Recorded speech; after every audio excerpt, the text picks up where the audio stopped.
Rebecca Manning, now 28, still experienced a sharp pain in her stomach as the end of the year approached.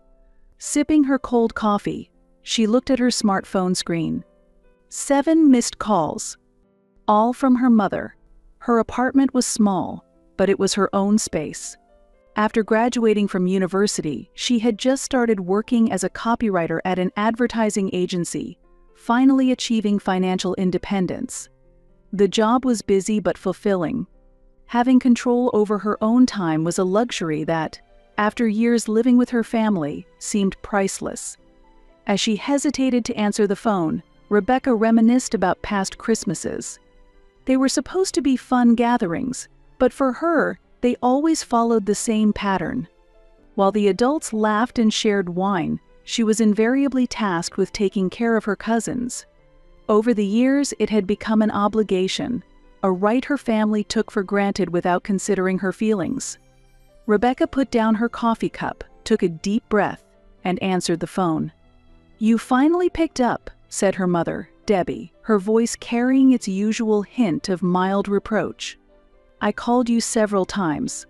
I was at work, Mom." In reality, she had noticed the calls after work was already over. She just wanted to delay talking to her mother. "What are your plans for Christmas?" Debbie asked. Her voice had a scheming tone, and Rebecca grew wary. Usual stuff, planning to go to the family home like always. "Well, this year is going to be a bit different." "What do you mean?" Rebecca frowned. "Aunt Sandra has come up with a wonderful idea. All of us adults are going on a Caribbean cruise from Christmas to New Year's Day. Isn't that great?" While she said all of us, it was clear Rebecca was not included. "Me too?" She checked. "Oh, about that." Debbie hesitated. "You have a different important role." Rebecca's stomach tightened further. "What role?" "Taking care of Nicole, Chris, and Alex. They're still too young for a cruise." "Wait, so you want me to look after an 11-year-old, an 8-year-old, and a 4-year-old for a whole week while everyone else sunbathes and sips cocktails in the Caribbean?" "Don't put it like that. You get along well with the kids, and you don't have plans for Christmas anyway, right? Plus, you don't have your own kids, so this will be a good experience for you." Rebecca felt a shiver of anger. "Mom, I have my own life. I have plans with friends and work deadlines. But it's for the family. Besides, the tickets are already bought. They're non-refundable." Rebecca fought the urge to hang up, maintaining her composure. "When were you planning to consult me? Or did you assume I'd just agree? Of course I didn't think you'd say no. You've always been a good girl, always doing everything for the family. Mom, I'm not a child anymore." Rebecca spoke calmly. "I have the right to control my own time. I'm saying no." There was a pause on the other end. "Rebecca, don't just think about yourself. This is supposed to be a special vacation for the whole family." "Except for me," Rebecca retorted. "I can't believe your selfishness is ruining everyone's fun plans." "Selfish? You're the ones who planned without consulting me, expecting me to be happy to sacrifice a whole week. Isn't that selfish?" "That's enough. I'll get your father to call you. You'll listen to him." Before the call ended, Rebecca declared, "If I'm expected to babysit, I won't be coming home for Christmas." It was unclear if her words reached her mother. That night, Rebecca felt restless in her apartment. Her phone rang continuously with calls from her parents, all of which she sent to voicemail. There was also a short text from her Uncle Richard. "Rebecca, won't you think about the family?" She smirked with disdain. "In my family, thinking about the family always meant sacrificing myself to fulfill the wishes of others." Sitting on the sofa, Rebecca called her friend Gina. She was well aware of Rebecca's family situation. "So, are they trying to make you babysit again?" Gina asked immediately after answering the phone. "This time it's different." I said no. "I don't have to go along with what they decide on their own." "Good for you. You've always been too accommodating to them. You have the right to have time for yourself. But it seems they haven't given up yet, Rebecca sighed. My dad keeps calling. Don't answer, Gina advised. Your answer isn't going to change, right? They're just trying to change your mind. Thank you. I'm not wrong, am I? Absolutely not, Gina asserted. You're an adult. You have the right to have your decisions respected. After hanging up, Rebecca boldly answered a call from her father. Dad, my answer hasn't changed, she stated without preamble. Rebecca, James's voice was calm. We just want you to show some compassion for the family. Me, lacking compassion? You guys don't respect my time or plans. All right, let's spend this year apart then. But could you come just for Christmas morning? The kids really want to see you. Rebecca was skeptical, but her father's proposal sounded reasonable. All right, I'll come for Christmas morning only. But stop asking me to babysit. I promise. Thank you, Rebecca. After hanging up, Rebecca was slightly uneasy. It felt unnatural how easily her father had acquiesced. However, she was satisfied that she had made her boundaries clear. In the weeks leading up to Christmas, Rebecca kept contact with her family to a minimum. Only occasional text messages came through, and there was no more talk of babysitting. She was relieved, yet couldn't shake the suspicion that something was off.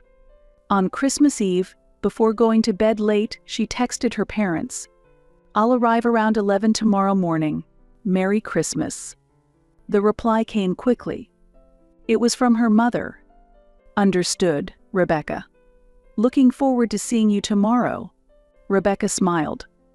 Her relationship with her family had been complicated for a long time, but she was ready to reconcile in the spirit of Christmas, while still maintaining her boundaries. The next morning, Rebecca woke up early, carefully wrapped the presents, and loaded them into her car. She had chosen the gifts for the children with special care.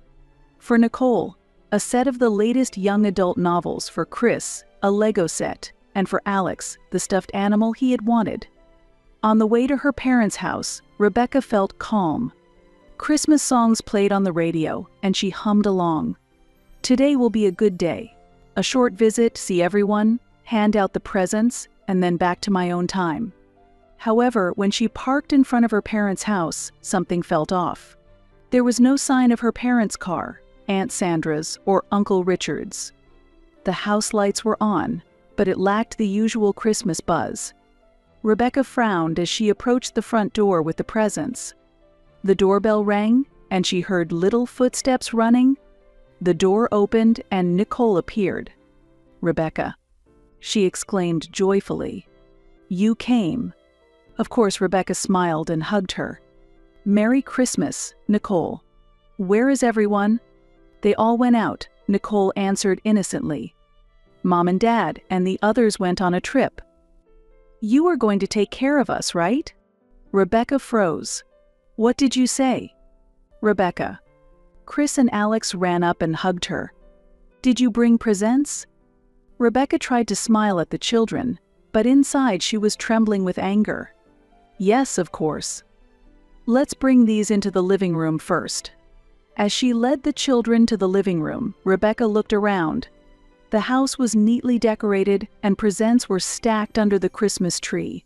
On the table, there were leftovers from breakfast and a note. While the children were engrossed in their presents, Rebecca picked up the note. To Rebecca, we left on the 9 a.m. flight. We prepared breakfast for the children.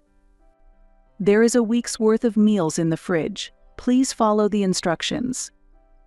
Emergency contact numbers are also on the fridge. Put Alex to bed by 7 p.m. Nicole and Chris should go to bed at 8:30 p.m. With love, Mom. They had ignored Rebecca's clear refusal and tricked her into taking care of the children. The children innocently opened their presents, cheering. Rebecca knew it wasn't their fault. Her anger should be directed at her parents and her aunt and uncle. I need to make a call. I'll be right back. She went to the kitchen and called her mother's cell phone. After several rings, her mother finally answered. "Oh, Rebecca, have you arrived? How are the kids? What were you thinking?" Rebecca couldn't contain her anger. "How could you do something so underhanded after I clearly said no?" "Rebecca, calm down," Debbie said soothingly. "We knew you would come. You're a responsible person. I'm not your babysitter. I only said I'd come for Christmas morning. I never agreed to take care of the kids for a whole week. But you're there, aren't you? You can't just leave now. The kids are relying on you. This is clearly child neglect." Rebecca's voice turned cold. "Do you know what would happen if I called the police?" There was a gasp from the other end of the line. "You wouldn't do that, would you? Want to try me? If you're not back soon, the next call I make will be to the police." "Wait." Debbie panicked. "We're still at the airport. The flight hasn't left yet. Then cancel it and come back. I'm staying here for 1 more hour. If you're not back by then, I'm taking the kids to the police station." "Rebecca, please." 1 hour, Rebecca repeated and hung up. With her heart pounding, Rebecca returned to the children. "Hey everyone, your dad and the others will be back soon. Why don't we have some fun until then?" The children eagerly agreed. Rebecca played board games with them, read Christmas stories, and ate cookies. She made sure not to let her anger show to the children. 45 minutes had passed since her ultimatum. She was contemplating whether she should really call the police. But it turned out to be unnecessary. 50 minutes later, she heard cars approaching, and from the window, Rebecca saw her parents' car and the cars of Aunt Sandra and Uncle Richard arrive. "Look, everyone's back." The children ran excitedly to the door. She grabbed her bag and watched as the children reunited with my parents and aunt and uncle. "Rebecca." Debbie approached her. "I don't need an explanation. I'm leaving." "But it's Christmas," Debbie pleaded. "Let's spend time as a family." "Family? Now I know what you think of me. Just a convenient tool. Don't use me ever again." She said goodbye to the children and quietly left through the back door. Before getting into her car, she noticed yelling coming from inside the house. It was James scolding Debbie and Sandra. Rebecca took a deep breath and drove off. Her heart was a mix of anger and sadness, but she also felt a strange sense of liberation. She had finally stood up for herself. The day after Christmas, Rebecca spent a quiet morning in her apartment. She responded promptly to messages from friends, but did not reply to any from her family. After the events of the previous day, she wanted to keep her distance. However, in the afternoon, while casually checking Facebook, her heart clenched with anger. Her mother, Debbie, had posted, "It was a sad Christmas. It hurts to know someone doesn't care about their own family." The children were disappointed, and the plans were ruined. "I never thought our family bond could be so fragile." The post had many comments. "What a pity, Debbie. The younger generation lacks responsibility. They can't even think about the children. Family is the most important thing. It's sad when someone doesn't understand that." Trembling, Rebecca took screenshots. Her mother had not named her explicitly, but it was clear the post was about her, and it completely twisted the truth. Driven by anger, Rebecca composed a lengthy post on her own Facebook page. "It's time to set the record straight. Yesterday, I visited my family home for Christmas. However, upon arrival, my parents, aunt, and uncle had already left for vacation, expecting me to take care of 3 children for 1 week. This was despite my explicit refusal. I threatened to report them for child neglect, and they reluctantly returned. I have been accused of not caring about my family. In reality, it is they who do not respect my time and choices. I am neither their toy nor a free babysitter available at their convenience. Family is about mutual respect. One-sided demands and manipulation do not qualify as such. Publishing this might irreparably damage her relationship with her family. But she felt a need to speak the truth. With trembling fingers, she pressed post. The reactions were immediate. First, Gina commented, "You did the right thing." Then, messages of support from other friends followed. Surprisingly, responses from her family also began to arrive. The first reply came from her grandfather, Frank. "Rebecca, can you call me? We need to talk."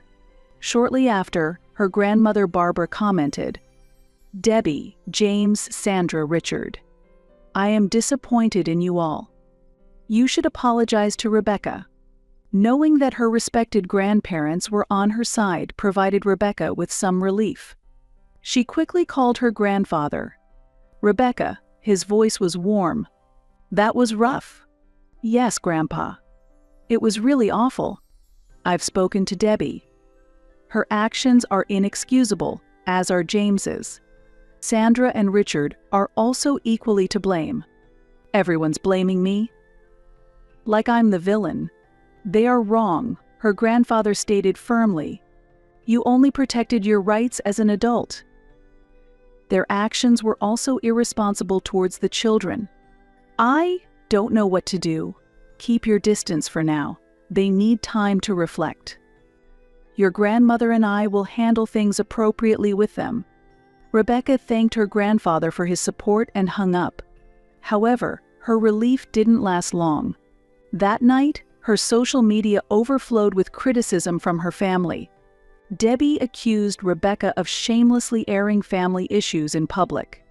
James advised Rebecca to grow up. Sandra and Richard blamed her for betraying the family.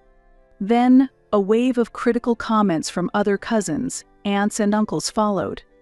At the same time, Rebecca's post unexpectedly spread further. Not only her Facebook friends but also their friends shared it, and many people sympathized with her situation. "I've had similar experiences. Just because they're family doesn't mean you have to continue a disrespectful relationship, and you acted correctly," were among the hundreds of supportive comments she received. All night, Rebecca's smartphone kept buzzing with notifications. Eventually, she turned it off and went to sleep. The next morning, she was woken up by a call from Gina. "Rebecca, things have blown up. Your post is being shared everywhere. Some blogs have picked up your story." "What?" Rebecca rubbed the sleep from her eyes and quickly turned on her phone. Notifications flooded in, and she was overwhelmed. Her post had been shared thousands of times, and many people shared their similar experiences. Several online news sites even picked up her story, discussing family boundaries. She had wished to remain anonymous, but the situation had spiraled beyond her control. "I didn't intend for this. But a lot of people are resonating with you," Gina said. "The experience you shared is something many have silently endured." That afternoon, another shocking development occurred. Her mother Debbie posted anew. "I need to clarify the situation. My previous post was emotional. My husband, my brother-in-law, and I had unfair expectations of our daughter Rebecca. We did not respect her wishes and tried to use her as a free babysitter. Her reaction was completely justified. Henceforth, I publicly apologize here." Rebecca was astounded. Her mother apologizing publicly was unthinkable. But the reason soon became clear. Rebecca received a text message from her grandfather. "Debbie and I spoke. Their behavior was shameful. Your parents, Aunt Sandra, and Uncle Richard have agreed to publicly apologize to you, Rebecca. However, I feel that this is not enough. They have been using you for a long time. I think we should consider taking this matter to a legal standpoint." Rebecca frowned. A legal standpoint? She thought that might be going too far. However, her opinion quickly changed. That night, Rebecca continued to ignore calls from her mother but decided to open an email from her father. The contents infuriated her. "Rebecca, we have apologized publicly. But you also need to reconsider your actions. Threatening to call the police for child neglect is excessive. We just wanted you to look after the children for a few days. Your overreaction has embarrassed the entire family. I will no longer allow you to attend family gatherings, Dad. After reading this email, Rebecca's anger reached its peak.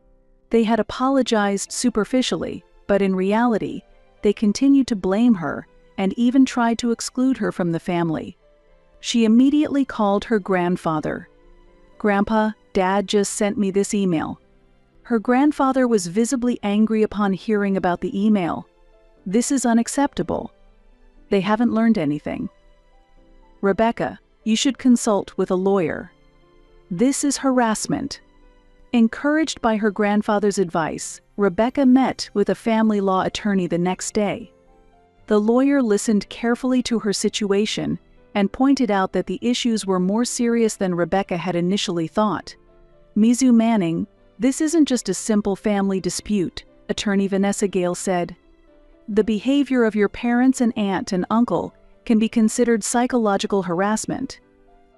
Especially, the defamation on social media against you could potentially be libelous." "Should I really sue?" Rebecca asked. "Let's start by sending them a warning letter. We'll notify them that if they continue this harassment, legal action will be taken." Rebecca agreed, and the lawyer sent a formal warning to her parents, Aunt Sandra, and Uncle Richard. However, this action further escalated the situation. After receiving the warning letter, Debbie became even more aggressive. She posted on social media that Rebecca was an ungrateful daughter trying to sue her family. James described Rebecca as emotionally unstable and stated that her claims were exaggerated. Sandra and Richard joined in, criticizing Rebecca for always seeking attention and claiming her story was a complete fabrication. These posts were the last straw for Rebecca. She consulted with her lawyer again and decided to file a lawsuit for defamation and emotional distress. "Mizu Manning, I understand this decision isn't easy," Attorney Gale said kindly, "but it's necessary to protect you." On the day the lawsuit was filed, Rebecca was overwhelmed with mixed emotions. She loved her family, but their actions were unforgivable. This was not just a one-time event, but a pattern of exploitation and lack of respect that had gone on for years. Her grandparents fully supported Rebecca's decision. They even offered to testify on her behalf in court. Nicole, Chris, and Alex were too young to fully understand the situation, but Rebecca continued to communicate with them, showing her love. The legal proceedings lasted for months. During this time, Rebecca's family relationships completely fractured. Her parents, Aunt Sandra and Uncle Richard cut off contact with her, while the rest of the family was forced to take sides. Many relatives sided with her parents due to family unity, but her grandparents and a few cousins supported Rebecca. The trial progressed more quickly than expected. Rebecca's lawyer clearly presented the long-term pattern, the Christmas incident, and the subsequent harassment on social media. The testimony of her grandparents was particularly effective, as they detailed the history of how Rebecca had been treated within the family. The most shocking evidence was the screenshots of social media posts by Debbie, James, Sandra, and Richard, and records of the insulting messages they had sent to Rebecca. These clearly demonstrated malicious harassment. The judge ultimately recognized Rebecca's claims, issuing a restraining order against her parents and aunt and uncle, and awarded significant damages for defamation and emotional distress. Furthermore, they were ordered to retract their false online statements about Rebecca and post an official apology.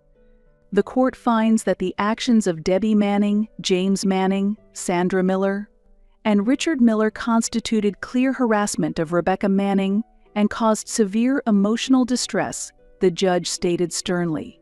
Family relationships should be based on mutual respect, and the defendant's actions have violated this fundamental principle. As she left the courtroom, Rebecca felt a complex mix of emotions. She had won her case and successfully defended her boundaries, but she also felt sorrow for possibly losing part of her family forever. "You did the right thing," her grandfather said as he hugged her. "Time may heal some things, but you always have the right to know your worth and protect your dignity." Several weeks after the verdict, the lives of Rebecca's parents and aunt and uncle changed drastically. The trial was covered by the media, severely damaging their reputation in the community. James lost the trust of his colleagues and was pushed into early retirement from the company where he had worked for 35 years. Debbie was asked to resign from her position in the PTA and completely lost her standing in the community she belonged to. The couple became socially isolated and began living a life far from their previous luxuries. The small store run by Sandra and Richard saw a decline in customers, and they began facing financial difficulties. The poor reputation from social media spilled over into the offline world, and one by one, their regular customers left. Within 6 months, they were forced to close the store. They fell behind on their mortgage and eventually had to move to a cheaper apartment in the suburbs. Rebecca maintained a careful relationship with her grandparents and the children, but had no contact with her parents or aunt and uncle. When Nicole turned 18, she left her parents' house and moved in with Rebecca. Chris and Alex gradually began to distance themselves from their parents as well. Their care, it seemed, had been left to outside babysitters since Rebecca left. 10 years later, Rebecca had a successful career and was surrounded by her true family, her husband and daughter she had chosen herself. She had gained her freedom for the first time by breaking away from her biological family. Occasionally, the pain of the past would hit her, but each time, she reassured herself that her choices were right. "I have no place in my life for those who treated me like a tool," she told her therapist. "It might sound harsh, but it was necessary to protect myself." The wounds inflicted by her family never fully healed, but Rebecca continued to walk her path with pride. The fate of her parents and her aunt and uncle served as a harsh lesson to those who continuously exploit others.